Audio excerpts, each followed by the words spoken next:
مکڑی اور چھپکلی مارنے کا حکم۔ اویس مختار امریکہ سے پوچھتے ہیں، یہاں گھروں میں مکڑیاں بہت ہوتی ہیں جو جگہ جگہ جالے بنا لیتی ہیں، کیا گھر کو صاف رکھنے کے لیے مکڑیوں کو مارا جا سکتا ہے؟ ہم نے سنا ہے کہ مکڑیوں کو نہیں مارنا چاہیے کیونکہ وہ ہجرت کے موقع پر آپ صلی اللہ علیہ وسلم کی حفاظت کا ذریعہ بنی تھیں۔ نیز کیا گرگٹ کو مارنا باعث ثواب ہے کیونکہ اس نے حضرت ابراہیم علیہ السلام کی آگ کو دہکانے کے لیے اس میں پھونکیں ماری تھیں؟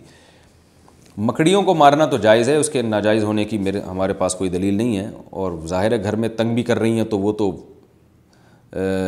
شہد کی مکھیوں کو بھی مارنا جائز ہوتا ہے ایسے صورت میں کہ جب کوئی جانور تنگ کر رہا ہے آپ کو تو یہ تو گھر کی حالت خراب ہو جائے گی، گھر میں جالے بنے ہوئے تو آپ مار سکتے ہیں، ایسی صورت میں انشاءاللہ کوئی گناہ نہیں ہوگا۔ رہا یہ مسئلہ کہ گرگٹ کو مارنا، تو صحیح مسلم کی حدیث ہے کہ آپ صلی اللہ علیہ وسلم نے فرمایا کہ چھپکلی کے بارے میں کہ جب آگ جلائی جا رہی تھی ابراہیم علیہ السلام کی تو چھپکلی اس میں پھونک مار رہی تھی اور اس آگ کو بھڑکانے کی کوشش کر رہی تھی۔ اس حدیث کا مطلب کیا ہے؟ علماء نے لکھا ہے کہ یہ صرف یہ بتانے کے لیے ہے کہ چھپکلی اور اس جنس کے جتنے جانور ہیں جس میں گرگٹ بھی آتا ہے، یہ جو جنس کے جانور ہیں نا، ان میں انسان دشمنی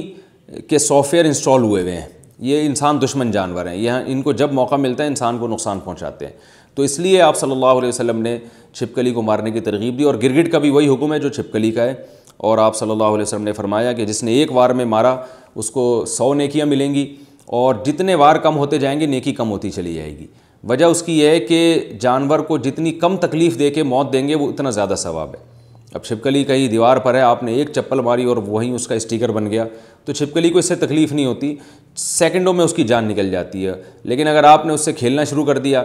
پہلے اس کی دم کاٹی، اس کا آدھا گھنٹہ آپ نے دم کا تماشا دیکھا جیسے بچے کرتے ہیں چھپکلی اور گرگٹ کے ساتھ، پھر اس کو رسی میں گھما گھما کے مار رہے ہوتے ہیں، تو اس سے آپ کی نیکیاں کم ہوتی چلی جائیں گی، بلکہ جانور پہ ظلم کا گناہ بھی ہو سکتا ہے۔ تو اس لیے جانور کو مارنا چاہیے، ان جانوروں کو جو انسان کے لیے نقصان دیں، مگر مارنے کا وہ طریقہ اختیار کیا جائے جس میں جانور کو تکلیف کم سے کم ہو۔